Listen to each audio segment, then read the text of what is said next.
припаѓа на групата на млади предприемачи.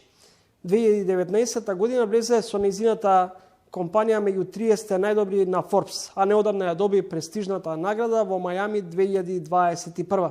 Добре за Аријана Коскарова. Го формиравте брендот Creative Hub за иновативно образование. Дали е тоа резултат како одговор на недоследностите и слабостите на македонскиот образовен систем? Најпрво ви благодарам. Прв пат сум во вашата емисија Трилинг, меѓутоа редовно ја гледам. Точно така, Creative Hub го формиравме како момент на иновативно образование, па би рекла и на недостатоците, меѓутоа исто така на, знаете, со развојот на технологијата се ствара побарувачка од нови професии, кои што до сега не биле, нити факултетите ги нудат како образовни програми, нити пак може толку брзо можеби да се адаптираат на тоа. Така што Creative Hub е иновативен во смисла на тоа што одговара на потребата на пазарот за кадри кои што би биле вработени во овие нови професии на самата дигитализација кој што ги налага. И ето така да кажем, едноставно е одговор на тоа. Речи си, секојдневно сте во комуникација со млади. Што им недостига во Македонија на ова млада, нова генерација? Па би рекла дека им недостига можност на луѓето. Меѓутоа исто така им недостига знаење и насока. За ти да знаеш каде одиш или за да можеш да станеш успешен во било што и да работиш, прво треба некој да ти го покаже патот. Например, сакам да бидам директор на маркетинг. Океј, како? Кои се чекорите? Од каде треба да почнеш? Што треба да знаеш? Кои се вештините? Значи, ние и во Creative Hub тоа го викаме прво знаење, после работа. Ти ако немаш вештини, знаење и компетенции, нема да се чувствуваш сигурен во самиот себе си да почнеш дали да бараш работа, да променуваш работа или едноставно да ја градиш кариерата. Така што мислам дека првото нешто што им недостига на младите е знаење во нашата земја, а после тоа би рекла можност за не само за вработување, меѓутоа можност за можеби самите да се предизвикаат као предприемачи, бидејќи самиот пазар е едноставно мал за тоа. Колку македонскиот пазар, споменавте дека нашиот пазар е релативно мал, но колку нуди можности за оваа млада генерација на предприемачи? Многу помалце него ли што би имало во другите западноевропски земји или да речеме во Америка, бидејќи, како што кажавте и пред 2 недели точно победивме на World Business Angels Investment Summit во Мајами. Така што еве, ако го земеме и нашиот бизнес како еден пример на млади луѓе кои што буквално самите инвестирале во нешто да направат, сме почнале од нула, сме стигнале негде после 4 години, меѓутоа сваќаме дека толку е ограничен на пазарот. Така што зависи, знаеш како Чомовски, зависи во кој бизнис ќе се предизвикаат. Меѓутоа, ако сакаат раст, развој и она нели скалабилност на бизнисот, зборувам да допрат до што поголем број на клиенти, тогаш дефинитивно треба Македонија како пазар е мал, нели треба да се отворат према други пазари. Колку македонскиот пазар ги следи светските трендови?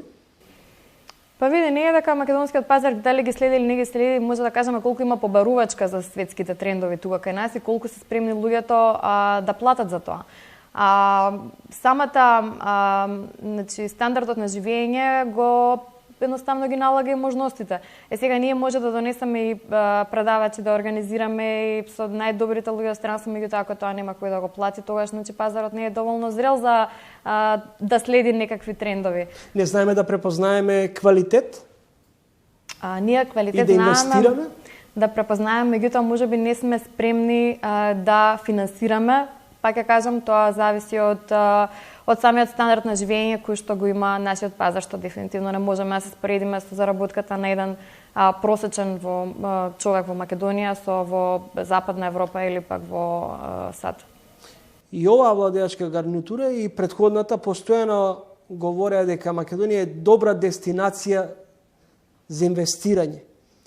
Колку македонскиот пазар има можности, имајќи во предвид дека вие полека и постепено го ширите својот бизнис во регионот, но идејата ви е многу поширока. Види, кај нас политичарите продаваат Македонија како земја на можности добра за инвестиции поради ефтина работна сила. Сега нормално да платиш програмира во Македонија многу поевтино него листиот во Германија или пак истиот во САД. Јас имам колега кој што е вајс президент, зима $500,000 евра годишна плата, ама дали истиот тој на истата позиција во Македонија би ја зимал? Најверојатно не. Така што нашите политичари ја продаваат Македонија како поволна земја поради токму тоа, нискиот стандард на живење. Што не сметам, па од друга страна дека е мотивација па за младите да си бараат можност во земјата.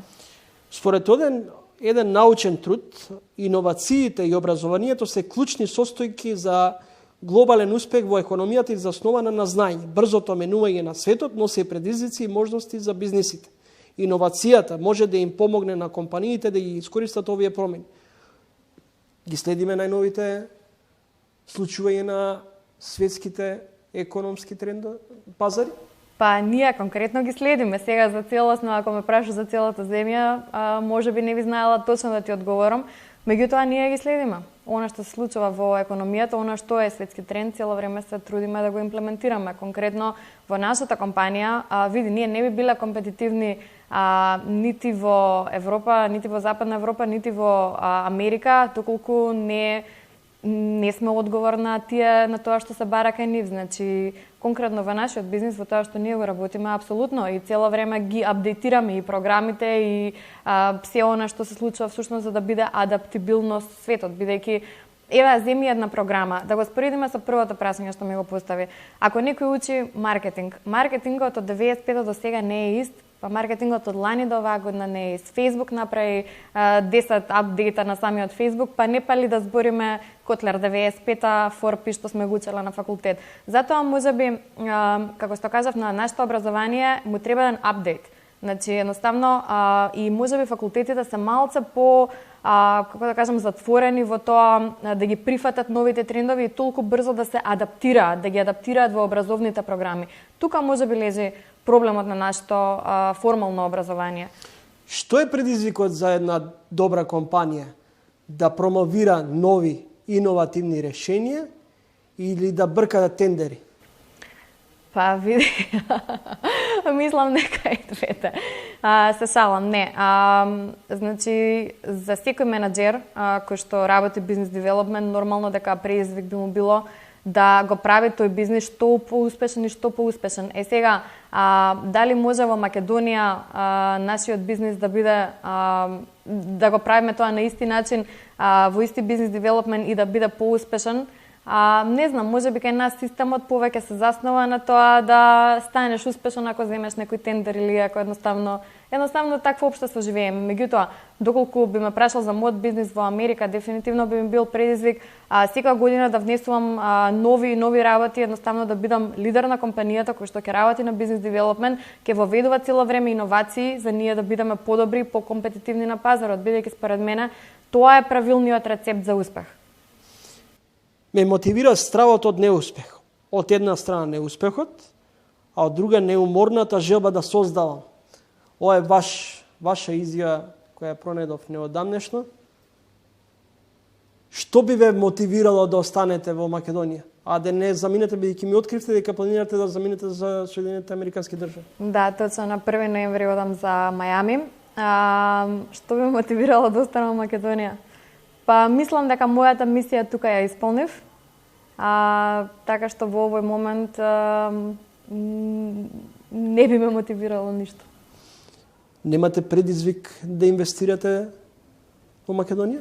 Па не, ние инвестиравме тука. Мислам, нашиот бизнес е 4 години, одлично оди, го апдейтираме, внесуваме нови програми, внесуваме нови можности. Меѓутоа, види, и во мојот бизнес за јас, да моите студенти да им дадам можност, баш она што го кажа ти, можност, дефинитивно треба да ги поврзаме со странство. Ние неретко веќе се обидуваме да им најдеме ремоут работа на студентите во странски компании. Дури имаме неколку соработки со компании од Дубај и од Грција, каде што вработуваат студенти од Македонија, од нашите програми. И сега јас ако отидам во Америка и ако не успееме таму навистина да направиме нешто, замисли каква можност тоа ќе отвори за македонците од тука. Благодарам за гостувањето во емисијата. Ви благодарам и на вас. Ова издание на емисијата Трилинг го завршуваме онака како што и го почнавме, со наставени личности кои одбележаа неделата. По 16 годишно владење, ЦДУ и германската канцеларка Ангела Меркел заминуваат во опозиција. Канцеларката во заминување, Меркел му честиташе победата на Олаф Шолц, кој веројатно ќе биде новиот германски канцелар од редовите на СПД. Според многумина, ова се најслаби изборни резултати за партијата на Ангела Меркел, ЦДУ. Довидување од мене и се гледаме повторно за 7 дена во исто време. Петок, 20 часот и 45 минути.